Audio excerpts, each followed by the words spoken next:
e treteiros desse meu Brasil. Estamos começando mais um Namastreta Podcast. E hoje a gente vai falar sobre alimentação, sobre nutrição, sobre essa relação tão básica que a gente tem com a matéria, que é o que a gente bota para dentro do nosso corpo. E aí, meninas, o que vocês estão botando para dentro do corpo de vocês ultimamente?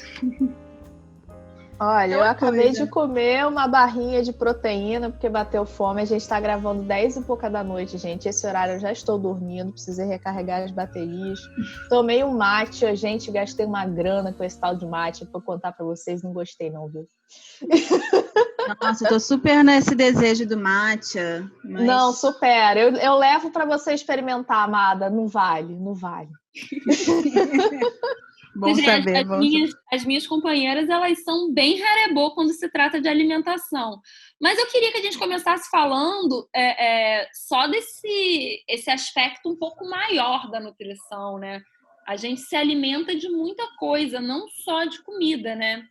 A gente, na Ayurveda, tem esse conceito de que nós somos tipo um grande sistema digestivo e que tudo que a gente consome a gente está digerindo. Então, todos os nossos pensamentos, todas as nossas imagens, todas as nossas relações, na verdade, a gente está se alimentando disso. E isso tem um efeito na gente, né? O que a gente consome, nem tudo nutre, nem tudo que a gente consome nutre, e tem uma mudança energética até, né? Total, né? Consumir feed de Instagram o dia inteiro também dá ruim, né, gente? Indigesto. É bem indigesto, né? E o que você está consumindo, também, eu não gosto também de demonizar, assim, o Instagram, né? Acho que a gente tem que ter responsabilidade pelo que a gente está consumindo também, Você né? tá lá, viu? Exatamente, eu tô lá. Todas nós estamos. Então, o que você está consumindo no Instagram também, né? O que você está consumindo na Netflix, o que você está assistindo, o que você está pensando, né? Também. Exato. Né? O que você está fazendo? Porque isso estabelece o nosso estado de espírito, né? É isso. E é uma relação que a gente está construindo o tempo todo, né? Exatamente. Eu estava pensando que eu não consumo terror. A gente estava falando dos Netflix da vida, e eu tenho uma característica que quem me conhece sabe bem. Eu não consumo filme de terror, nem série de terror. Eu não posso sentir medo de nenhuma forma.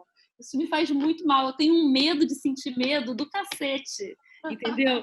E aí eu entrei nessa viagem muito louca, entendeu? Do porquê que eu tenho tanto medo. E Perséfone diz aí pra gente encarar o nosso medo. E aí é uma outra viagem que não tem a ver com nutrição. E eu tava viajando nessa viagem. Tem a ver, cara, com nutrição lato sensu, né? Pra que você vai consumir medo? Pra que você vai consumir terror também? É algo a se pensar, cara. Tem toda uma indústria de fazer as pessoas consumirem violência. O âmbito da reportagem é qual aquele canal mesmo? É Band, sei lá, tem o da Atena, enfim. Mas tem todo um âmbito midiático aí de você estar vendendo terror, tá vendendo violência. E que tipo de pessoas e que vibração você espera quando você só fica consumindo violência, desgraça, crime e coisas do gênero, né? Então, isso é uma nutrição lato sensu, mas você pode trazer o terror para o âmbito da alimentar quando você vai lá e come o Big Mac. Não, então eu vou usar esse gancho aí, porque eu vou falar de um terror alimentar que eu tenho, que é comida que não existe. Mano, isso daí eu nem Como sei. assim? Eu vou ser sincera, eu não sou a pessoa mais saudável do mundo com alimentação, mas eu acho que tem uma coisa que joga muito a meu favor, que eu tenho terror a esses alimentos que não existem, essas coisas, comida que não é alimento, sabe? Que não é alimento de verdade. Tipo, pozinho do miojo. Tipo, fandangos. Tipo, Big Mac. Big Mac deve ter algum composto de verdade ali no meio daquele troço. Mas pozinho de miojo e fandangos são coisas assim que você vai ler o negócio, tipo, eu não sei nem falar, porque eu colei na aula de química da escola, então eu não sei nem falar o que constrói aquela coisa. Teu corpo não foi criado para digerir aquilo, gente. Aquilo dali pânico, terror, dedo no cu e gritaria, entendeu? Ah, mas aí a gente transcende, né, parceiro? Eu devo confessar que esses dias eu comi fofura. E, nossa, eu fiquei chocada como é gostosinho aquele negócio tal de fofura, gente. Claro que é, né? Todas essas coisas são gostosinhas. Não, né? Não. Cheetos eu nunca gostei. Sal, não. gordura, miojo, açúcar. Eu não consigo mais comer miojo. E eu já fui sommelier de miojo, sabe? Eu fazia uns miojos excelentes e hoje em dia eu não consigo mais estragar essas coisas. Mas tem uns alimentos que a gente consegue transcender um pouco a nossa natureza humana e ter algum tipo de experiência de prazer, por mais cancerígeno que seja. Nuggets também é um guilty pleasure que eu tenho, os pintinhos que me perdoem. Não, mas gente, mas já tem super projetos científicos de produção artificial de alimentos mesmo, assim, tipo, de até tentar produzir carne artificialmente. Assumir, né? Porque artificial já é. Já é. Assumir mas, assim, a relação. Assumir que a gente vai realmente virar ciborgue e que a gente não vai precisar mais de nenhuma relação orgânica com a Terra. Assim, tem pessoas realmente pensando nisso. Isso daí é muito filme de terror, então isso daí realmente me dá terror. Mas o que Mel trouxe, que eu acho muito interessante, que são, a gente pensar, são duas polaridades dessa coisa da alimentação, né? Uma é o nosso paladar que sempre muda, os nossos hábitos e tudo mais, até porque a gente é ensinado a gostar de algumas coisas, né? Quem já viu aquele videozinho de uma criança de, sei lá, 2 anos, 3 anos, tomando Coca-Cola pela primeira vez?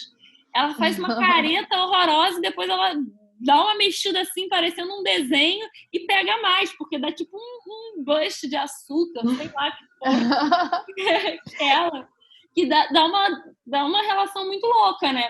E aí a gente aprende a gostar. E aí a gente associa emoções positivas a certos alimentos, né?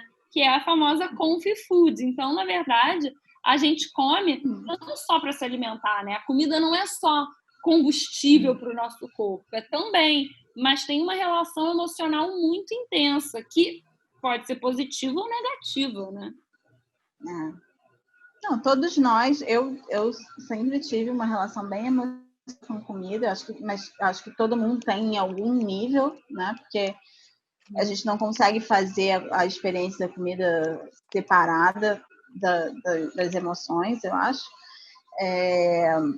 Mas sempre tive assim, essa relação muito emocional de comer quando está triste, comer quando está angustiada. Eu sempre falo que eu achava muito chique essas pessoas que terminavam relacionamento e, tipo, ficam sem comer, assim, né, porque tá triste. Eu, tipo, sou o contrário. Eu tô triste, eu vou me enfiar de comida, assim. Então, mas não deixa também de ser uma relação emocional com comida, né? Deixar de comer quando tá triste. Enfim, cada um vai estabelecendo a sua relação nesse ponto. Mas, ultimamente, assim, nos últimos, sei lá, 2 anos e mais no último ano, eu comecei a prestar mais atenção no que eu como e a me preocupar mais com isso, né? Mais nesse sentido do não só o que me dá prazer comer, não só que eu não vou engordar comendo, que eu acho que eram as principais 2 relações que eu tinha com comida, assim. O que eu gosto de comer e o que não vai me fazer engordar. Agora eu estou muito mais preocupada realmente em o que essa comida está me nutrindo e também eticamente, né? O que essa comida produz no mundo.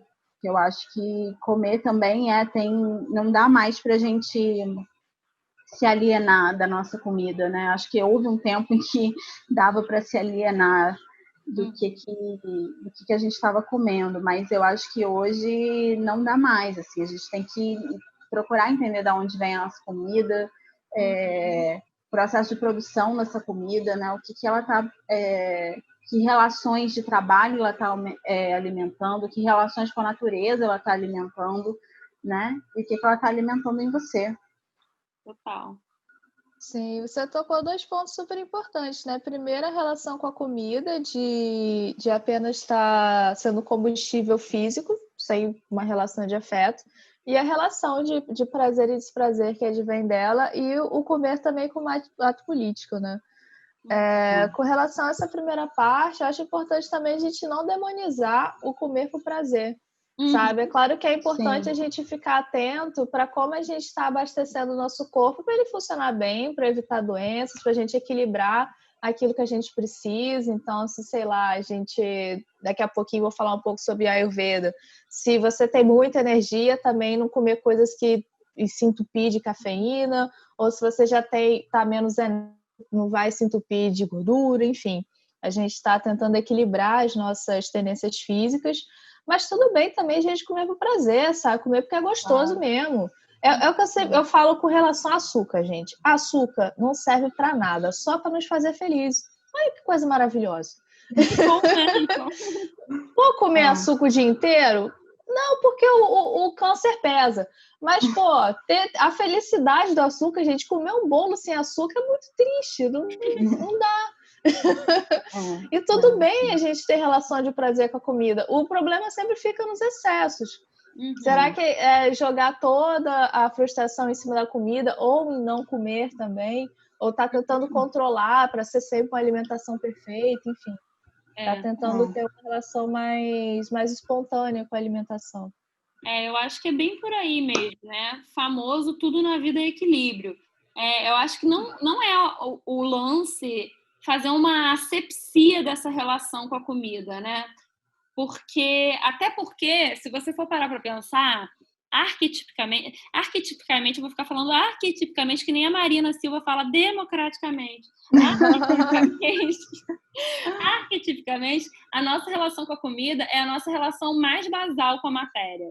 Como a gente se relaciona com a comida, com se nutrir, com se alimentar, é o quadradinho, a base da pirâmide de como a gente se relaciona com o mundo material, né? E aí a gente pode entrar nessa viagem, pegar esse trem e fazer essa viagem muito louca de como essa relação coletivamente veio mudando ao longo dos séculos, né? Primeiro, nós éramos coletores, então a alimentação era uma dádiva, né? Uma dádiva da terra. Até essa consciência matriarcal era quando éramos coletores. A mulher dava vida, a terra dava vida em relação ao alimento. E a gente consumia assim como a gente gerava vida. E a terra gerava vida para a gente se sentia conectado, se nutrindo dessa dádiva, né? Desse presente da terra. Aí a gente passou, quando começou a vir o patriarcado, a gente passou a ser caçador e agricultor, né? O que não tô, pelo amor de Deus, eu não estou demonizando isso. Isso é um avanço da humanidade, tá tudo bem também, né? A gente poder criar lá as coisas, poder fazer as roças e tudo mais. Mas aí essa relação continuou evoluindo com a Revolução Industrial, que mudou completamente a nossa relação de consumo. E hoje em dia a gente chegou num ponto tão extremado que tem muita gente... e isso é real, tá, gente? Tem muita gente que acha que o leite achocolatado sai assim da vaca, sabe? Uma loucura. Ou então que não entende a vaca como, sei lá, como um mamífero que está produzindo leite para um bezerro e não para tipo, ad eterno, sabe? Isso é um reflexo de gerações e gerações com uma desconexão com a fonte do seu alimento. Nós somos produto dessa geração, né? Sim, essa é isso que a gente sempre fala da separação, né? Dessa ideologia da separação, nem ideologia, né? Da prática mesmo, né? Como a gente foi se constituindo a partir dessa separação contínua, né? Da nossa, vamos dizer, de uma essência, de um lugar transcendente, desse lugar também nutridor da matéria, porque eu acho que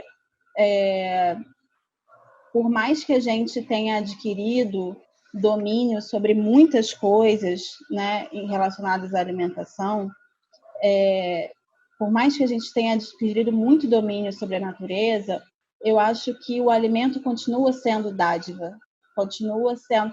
Se a gente quiser se alimentar de forma orgânica, né, se realmente a gente não virar ciborgue e não virar...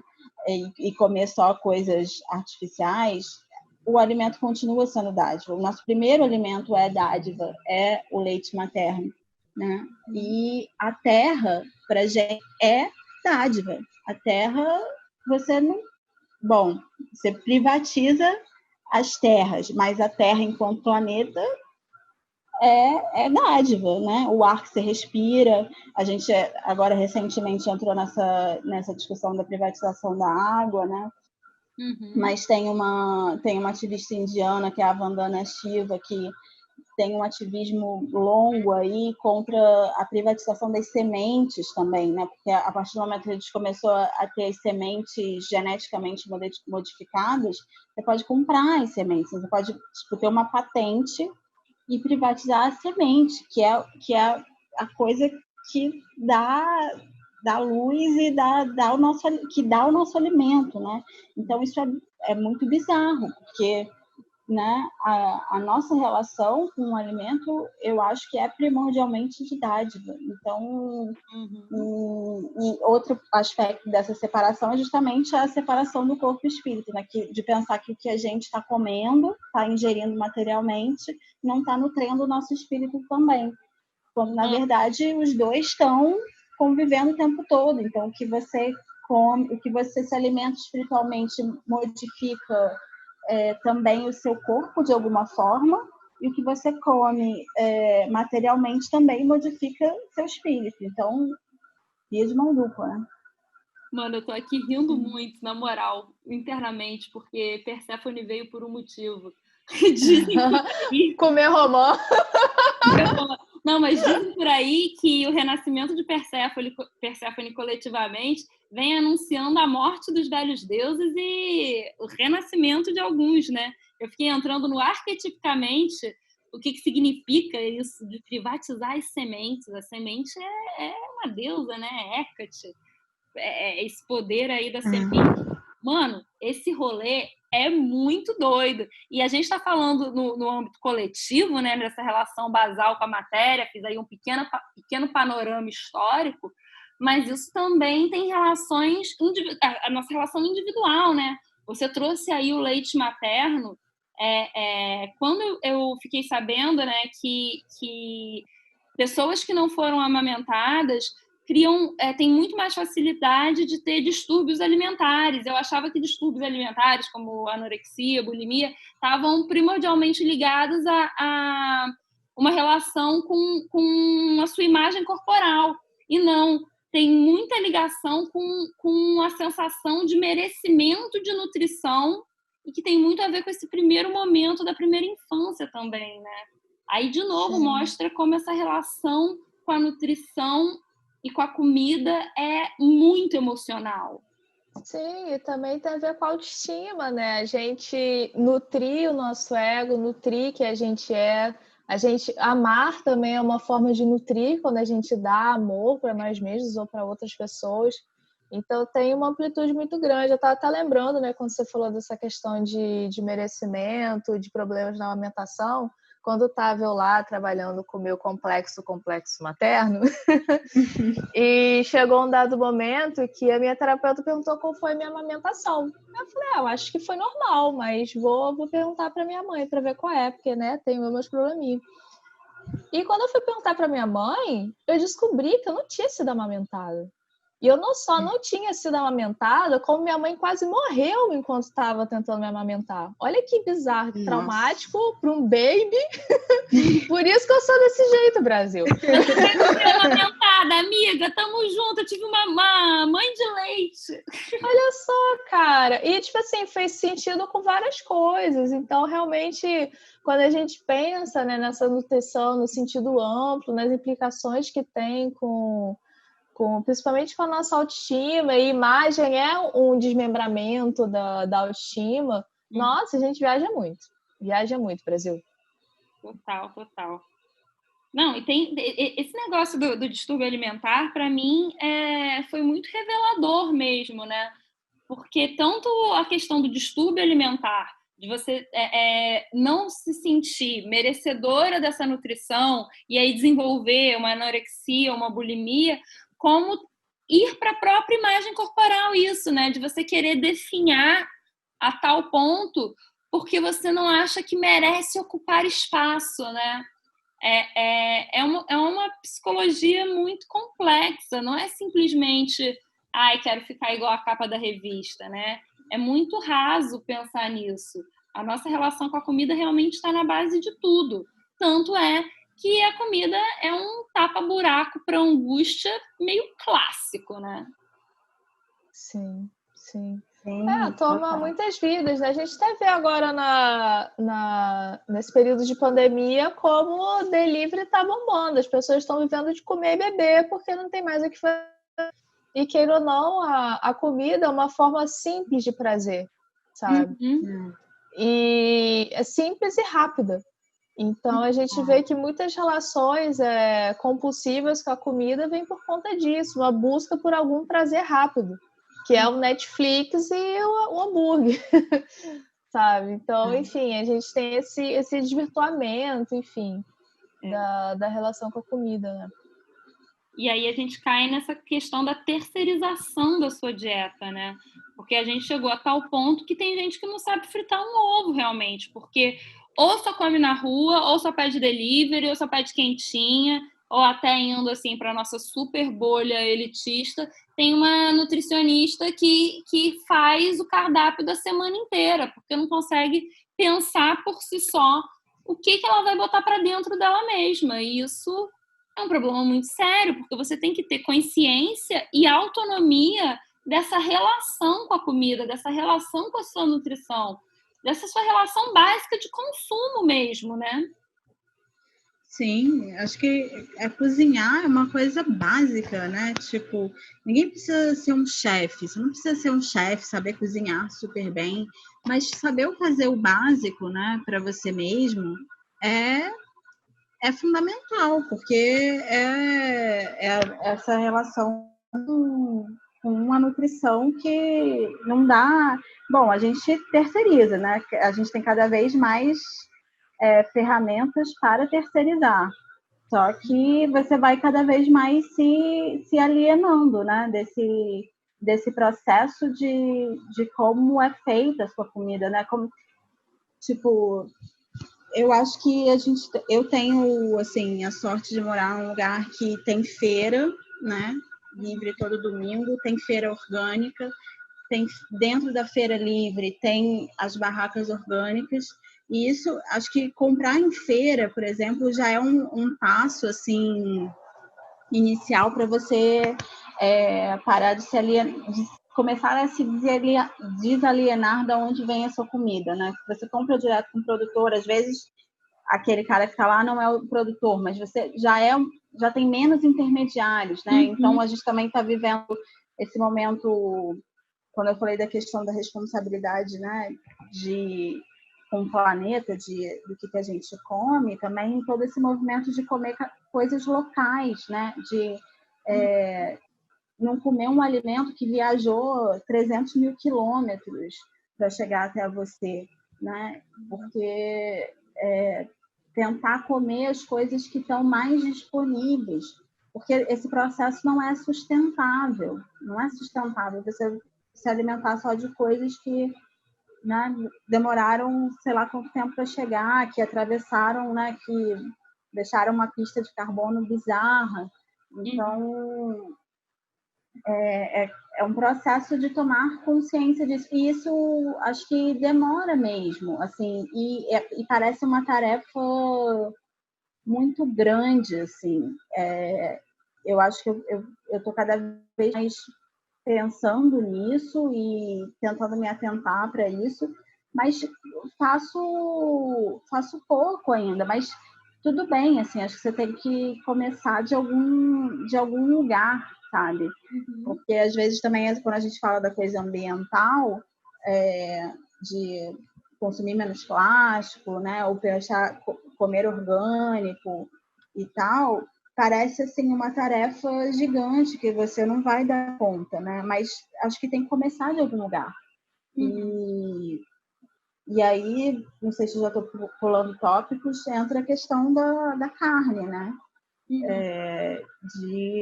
Eu entendo que para muita gente é difícil, que não vai parar totalmente, ou que pensa assim, não vou conseguir virar vegetariano porque não vou conseguir parar de comer bacon, ou não vou conseguir virar vegano porque não vou parar de comer queijo, não vou conseguir parar de comer queijo. Mas se você não consegue parar de comer bacon, mas consegue parar de comer bife, já para de comer bife, entendeu? Porque já faz uma diferença. Então, acho que é focar também nas práticas, assim, porque entra essa coisa das identidades, né? Do sou vegetariano, sou vegano, e às vezes as pessoas pensam, não vou conseguir me encaixar nessa identidade. Mas não é sobre isso, é sobre as práticas, né? Então, se você já consegue diminuir, comece a diminuir, porque é um passo que você vai vendo que talvez não seja tão difícil assim, né? Sim, e pensar no âmbito da coletividade também, né? Que a gente sempre traz. A gente está pensando na espiritualidade como uma atividade não só individual, mas coletiva. Então, se a gente quer comer bem, se alimentar bem, a gente tem que buscar esses bons alimentos no nosso entorno e estar valorizando também aqueles que estão provendo isso para a gente. Então, aqui no Rio, a gente vê muito, pelo menos aqui na Zona Sul, principalmente Botafogo, um movimento de valorização da produção local. Então, ao invés de estar comprando de, enfim, grandes exportadores ou de empresas, você está comprando de quem planta aqui no interior do Rio de Janeiro mesmo, de quem produz aqui. Né? Como a Beatriz comentou, para que você vai comprar uma coisa que veio a 10 mil quilômetros daqui, se tem uma pessoa fazendo ali de uma forma tão boa quanto, às vezes até melhor, só que com menos visibilidade, né? Então, esse movimento da gente também tá tentando consumir esses alimentos locais, que tem um trato menos industrializado, né? Muitos fazem produção orgânica também. É uma forma da gente estar cultivando uma boa alimentação individual, mas também trazendo uma contribuição e uma conscientização para as pessoas do nosso entorno. E eu fui acompanhando muito isso nesses últimos anos que eu venho morando aqui no Rio, principalmente o pessoal da junta local, que começou com esse movimento, principalmente aqui em Botafogo, de como era uma feirinha muito pequena e agora já é uma feira gigante que está em São Paulo, está na Tijuca, e eles estão fazendo delivery direto, e como as pessoas vão se conscientizando e vão mudando seus hábitos a partir dessa consciência social também. Eu acho que se a questão é como começar, porque são mudanças que parecem muito assustadoras e muito enormes, e a necessidade é muito grande, né? Tipo, a gente tem um problema global. Meu Deus, se a gente for pensar na alimentação como a base, o outro polo do problema da fome no mundo é o problema da alimentação no mundo, né? Tá tudo interligado. Então, como lidar com coisas tão grandes, com hábitos tão enraizados? Eu acho que o primeiro passo é simplesmente recuperar a nossa relação com o alimento. Saber, se a gente não está plantando, saber pelo menos quem está plantando, como que ele está chegando, recuperar a sua relação e a sua autonomia com esse alimento mesmo. E até começar a plantar alguma coisa em casa, mesmo que seja algo muito pequeno. Você mora em apartamento, não tem como você produzir a sua própria comida. Ok, mas só de você recuperar essa relação com a terra, de você ver uma coisa brotando, eu já acho que é um pequeno passo em direção a algo muito grande, a uma mudança muito grande, que é você retomar a sua autonomia no que você está consumindo, no que está te nutrindo. Você ter esse contato mais direto com a sua matéria básica, né? Com o que compõe o seu organismo, o que compõe a sua matéria. Acho que a gente vem perdendo ao longo das gerações esse contato e a gente precisa recuperar, cada um no seu ritmo, mas a gente precisa recuperar. E até porque comida é o que a gente está falando, comida é alimento da matéria, é o que constitui a nossa matéria, mas também é alimento do espírito, né? A alimentação que a gente come pode mudar a nossa vibração. E aí entra um pouquinho essa questão do Ayurveda, que tem as coisas mais óbvias, né? Que a gente sabe, nossa, todo mundo meio que sabe que comer carne abaixa um pouco a sua vibração, né? Você comer um prato de macarrão, você vai ficar morgado depois. Mas existem nuances, né? De se você é uma pessoa vata, uma pessoa que tem esse dosha, essa energia mais leve, talvez não seja legal para você comer folhas, comer salada, o que seria muito bom para alguém que tem um outro dosha, que tem uma outra constituição física e energética. E como que você sabe disso? Você pode pesquisar o Ayurveda? Pode, deve, inclusive. Mas você também pode se perceber, né? A autopercepção é um caminho muito poderoso que a gente está sempre incentivando aqui. Total, né? Eu acho que, como você falou, eu sou aqui, de novo, eu vou falar nisso. Se você fala arquetipicamente, eu falo meditação, gente. Eu passo a palavra da meditação, porque a minha relação com comida realmente começou a mudar muito a partir da meditação, e foi realmente essa autopercepção que eu fui tendo sobre a vibração e a relação da comida com a minha vibração através da meditação. Então, eu fui percebendo e aí que eu primeiro parei de consumir carne em casa, né? Eu sentia que a carne abaixava muito a minha vibração, e aí depois parei totalmente de comer carne. Mas foi um processinho também, mas foi muito a partir dessa autopercepção da vibração realmente. E depois eu entrei no processo da conscientização também, né? E cada um vai por um lado, né? Tem gente que começa pensando essa questão realmente já no plano político. Eu comecei meio na questão espiritual, e aí eu fui pesquisar e fui entender toda a cadeia de produção da carne bizarra, né? E todo o sofrimento envolvido naquilo.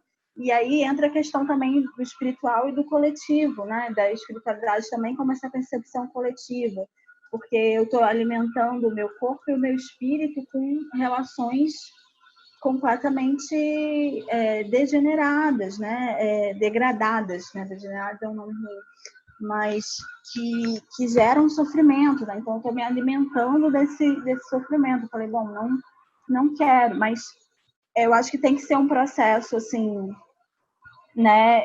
De dentro para fora também, né?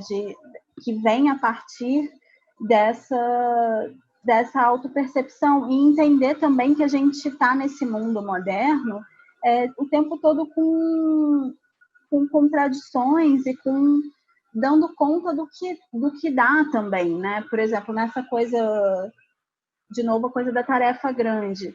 Às vezes você não vai conseguir fazer tudo. Nessa coisa ambiental, por exemplo, eu há pouco tempo estava num dilema de tipo da água. A gente teve no Rio, para quem não é do Rio, não sabe, um problema com o abastecimento de água. A água estava saindo com gosto horrível, contaminação e tal, e eu usava filtro. E daí eu passei a comprar água engarrafada de plástico. Aí eu comecei a ficar bolada, assim, cara, eu tô gerando uma quantidade de lixo bizonha, né? Mas eu também não posso beber essa água. A água melhorou, mas aí eu não tô segura ainda de beber essa água. Então você fica num dilema assim, eu vou me contaminar com uma água, eu posso não estar totalmente segura, mas ao mesmo tempo, ou eu vou tipo gerar uma quantidade de lixo medonha que vai também contaminar a água, que vai voltar para mim. Então é uma coisa, misericórdia. São tipo decisões impossíveis, né? Porque a gente está num mundo cheio de contradições mesmo, e a gente vai tomando decisões, né, do que dá para fazer. Então é difícil mesmo, mas eu tenho que começar por algum lugar, e essa coisa da carne também é isso, é ir começando aos 15, diminuindo e se conscientizando, né? Sim, tem essa relação mesmo de conscientização. Eu tenho até um amigo que está se tornando vegano por questões ideológicas e está no rolê de transição. Eu fico zoando ele porque eu, assim, claro que eu compactuo com várias propostas, mas eu não sou vegana, definitivamente não tenho interesse em ser, mas a minha alimentação é muito mais vegana do que a dele, rotineiramente. E foi por esse processo de percepção mesmo. Então, retomando aí a questão da individualidade que a Beatriz trouxe a partir da meditação, minha alimentação também mudou por causa do Vipassana. Na primeira vez que eu fui, eu já botando ali o pezinho no vegetarianismo e já passando a também comer menos, porque lá a gente jejua. E na segunda vez, aí desandou de vez. E o bagulho mudou completamente. Então, foi muito de estar percebendo, assim, quais qualidades de alimento o meu corpo pede. Eu fui passando a perceber diferentes tipos de fome. Às vezes eu sinto, caramba, agora eu tô com fome de comer um carbo, cara. Eu preciso meter um arroz, alguma coisa aqui para dentro, precisando de um carbo. Agora eu tô sentindo que eu preciso de uma salada, enfim. Agora eu preciso de gordura mesmo. Então a gente vai sentindo o que o nosso corpo precisa para ele estar bem. E cada pessoa tem a sua constituição física, tem o seu metabolismo. Então tem pessoas que precisam comer mais mesmo. Tem essa não, tem que comer pouco porque isso é saudável, não. Tem pessoas que precisam se alimentar mais para estar com o corpo bem, outras pessoas menos e acabam comendo demais por outras questões. Então, a gente está experimentando aquilo que nos faz bem. Claro, sempre está procurando um profissional na medida do possível, seja nutricionista, nutrólogo, ou enfim, alguém da Ayurveda, mas é sempre estar nesse exercício de autopercepção. Assumir o controle da sua relação com a comida, né? Saber não só o que seu corpo precisa, mas o que o coração do seu estômago também está pedindo, porque não tem nada de errado em você ter uma relação afetiva com a comida. E se a gente está falando de alimentação, eu acho interessante a gente pensar que existem dois polos. A alimentação tem o comer e tem o não comer, né? Tem a questão do jejum que você trouxe. Porque o jejum, na verdade, é algo que já é trabalhado espiritualmente, inclusive, por muitas sabedorias ancestrais, né? Assim, me vem à mente de cara, sem fazer um estudo sobre isso, o judaísmo, o islamismo, o budismo, o hinduísmo, já são religiões e filosofias que trabalhavam o jejum com um propósito. E há pouco tempo, relativamente, a ciência trouxe a nova novidade ancestral, que é o jejum intermitente para se emagrecer, né? Porque antes se falava que você tinha que comer de 4 em 4 horas, aí agora se entende essa nova moda do jejum intermitente. Mas o que eu queria trazer aqui é a questão do não comer como parte da alimentação também, né? Porque é normal, se você for parar para pensar, é natural que a gente passe períodos sem comer. Você não precisa estar enfiando comida para dentro o tempo todo, né? Sim, certamente. E não comer comida, né? Porque, como a gente está comentando, pensando na nutrição de uma forma ampla, a gente está se alimentando o tempo inteiro, né? Uhum. Então, enfim, sou zero especialista no rolê, desse rolê higienista, né? Descobri recentemente que tem um nome para esse tipo de ciência. Enfim, tem várias formas de relação com o jejum, seja só para emagrecer, como é uma questão do momento, né? Já que a gente está com essa demanda estética da magreza, do corpo atlético, mas tem por penitência também, principalmente dentro do âmbito religioso, e tem no sentido de purificação, né? Que é um dos principais pontos aí dos praticantes de jejum contemporâneos, que é o lance da autofagia. Teve, enfim, algum cara que ganhou um Nobel em algum momento, joguem no Google, que ele comprovou esse processo de autofagia quando a gente fica sem comer. Que no caso, como não está entrando alimento de fora, o corpo vai catar alimento de dentro, né? Mas não só para estar se alimentando da gordura que é estocada na gente, que a gente aprende isso desde o ensino médio, mas também para estar se alimentando de células, entre aspas, ruins. Então, células que estejam doentes, defeituosas, até mesmo tumores, aí tem relatos, não tenho comprovação disso, mas tem vários relatos de pessoas que se curaram de câncer, que realmente o tumor desapareceu praticando jejum. E não é jejumzinho intermitente, não, é um jejum acompanhado de tipo 1 mês sem comer, só com água e coisa do gênero. Eu estava até lembrando também de como o jejum faz parte do processo iniciático para a elaboração da ayahuasca. Uhum. Até quando a gente foi no ritual lá, lembra, Carol, que tinham como se fosse não uma formação, né? Enfim, mas toda uma vivência para você trabalhar com feitio, mesmo, né? que você tinha que ficar 10 dias em jejum, só tomando água e ayahuasca. Então, enfim, tem vários propósitos, né, para essa prática, e mais uma vez vai na questão de você estar procurando um profissional para estar te acompanhando, ou fazendo experimentos não drásticos, tipo não ficar uma semana sem comer por conta própria, por favor, mas de estar experimentando, ficar 12 horas sem comer, como que eu vou ficar? Minha pressão vai cair? Vou passar mal? Como que vai ser isso, né?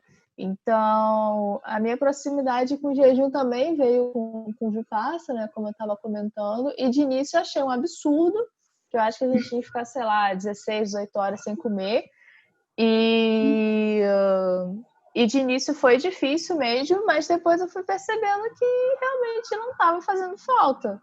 Não precisava jantar, o lance é que não tinha janta, né? Não precisava jantar. Então, a gente vai percebendo que a gente não precisa de tanta comida assim. E aí a gente vai regulando mais a necessidade que a gente tem de ingestão de alimentos e vai percebendo quais tipos de alimento e quais qualidades a gente precisa. Então, para mim foi muito legal, principalmente quando eu juntei esse rolê da meditação com a prática do yoga, porque eu gosto de estar fazendo atividade física de manhã e eu tenho refluxo e gastrite. Então, se eu comia e fazia uma atividade física, eu acabava passando mal. Enfim, você se movimenta, a comida sobe. Mas sempre falava, não pode fazer atividade física em jejum, porque você vai morrer, sei lá. Daí eu comecei a fazer yoga, até a instrutora recomendava que a gente não comesse ou que comesse pouco antes da prática. E daí eu percebi que eu realmente não precisava. Não só não precisava, como ficava com mais energia, porque eu já acordava e meu corpo não precisava estar digerindo nada. Então, acabou se tornando algo rotineiro para mim, mas não tenho uma frequência específica. Por exemplo, agora eu acabei de lanchar. Não deveria, entre aspas, se quisesse manter um jejum intermitente usual. Mas a gente vai sentindo que tem dias que a gente faz menos coisa, o corpo não quer tanto alimento. Outros dias a gente fez muito, a gente precisa comer mais. E assim a gente vai tentando ter uma relação mais harmoniosa com o corpo. E essa coisa da gente, quando vai, né, mudando essa relação, percebendo no Vipassana, né, a gente vai percebendo muito também que a gente não precisa de tanta comida assim, né? E nas experiências de jejum, que você não morre se você ficar, né, um dia sem comer, até mais. E porque, assim, na verdade, o nosso corpo está, enquanto espécie, tá preparado para isso também, né? Porque nem sempre essa abundância de comida que a gente tem, assim, de ter acesso à comida o tempo todo, não é uma coisa que sempre existiu. E se a gente for falar em termos históricos mais longos, é até recente. A gente não tinha essa abundância de comida toda, né?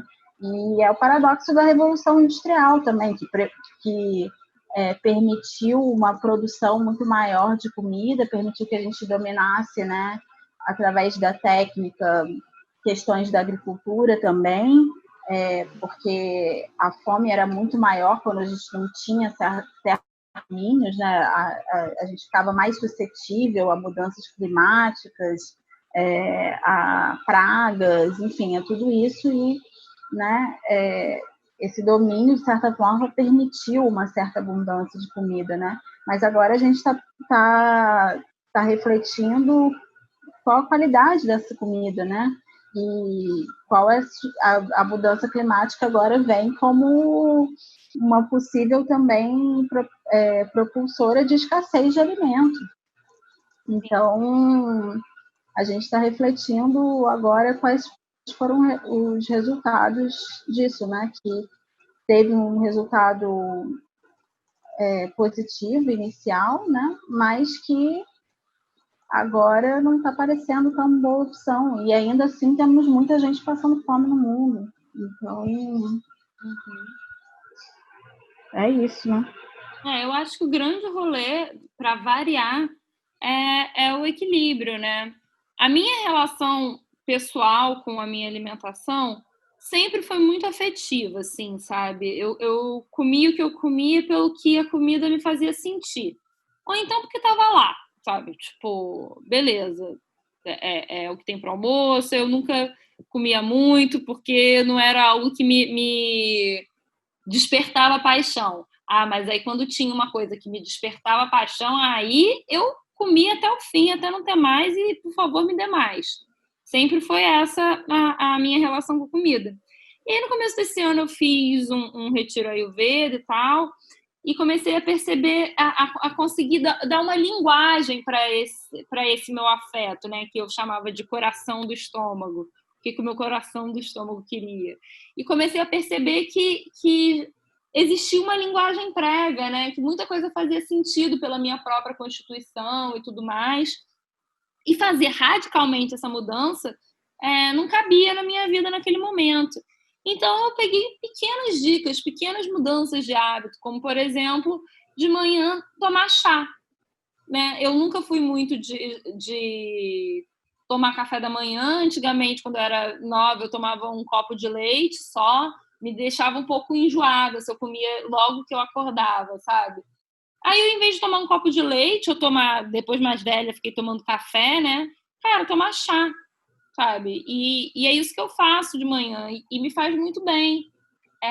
E cabe em mim. Então, o que eu estou querendo trazer aqui é que talvez mudanças pequenas na rotina e que são sempre orientadas genuinamente por um autoconhecimento sobre o que você quer e o que você precisa. E eu queria salientar muito aqui a questão do precisa. Precisa não é só o mínimo que você precisa para sobreviver, sabe? Para o seu corpo continuar funcionando. Você também precisa de afeto e a comida pode dar esse afeto, tá? Eu não quero demonizar você buscar afeto na comida.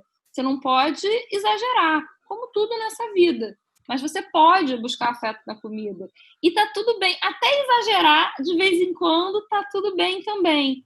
A gente está aqui falando muito de jejum e de reduzir e de rever o consumo, e tudo isso é muito válido, mas a gente também tem que lembrar o outro lado, que tem algumas pessoas que sentem mais necessidade de comer, e aí é necessidade afetiva mesmo. E tá tudo bem. Tá tudo bem, você não precisa comer menos, você não precisa fazer jejum, você não precisa levar uma vida ayurveda. Não existe uma cartilha de como você deve se relacionar com a comida.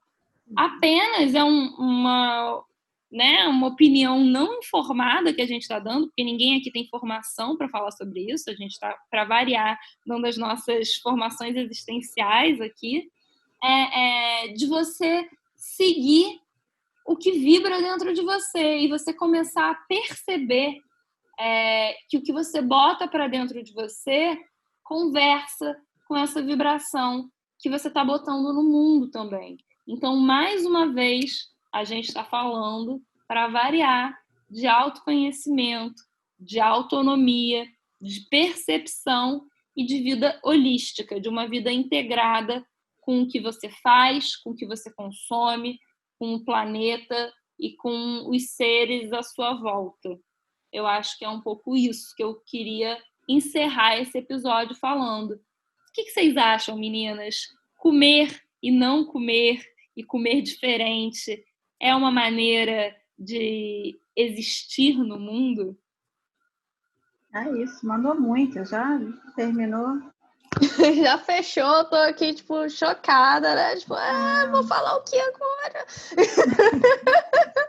É isso. Não, é isso. A nossa palavra é sempre para adquirir mais consciência, né? É isso, sobre si mesmo, sobre a sua relação com o mundo, né? O importante é lentamente expandir a consciência, né?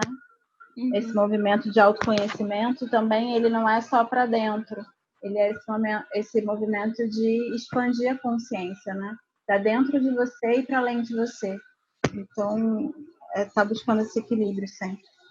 ET Bilu 2.0. Busque conhecimento. Exatamente.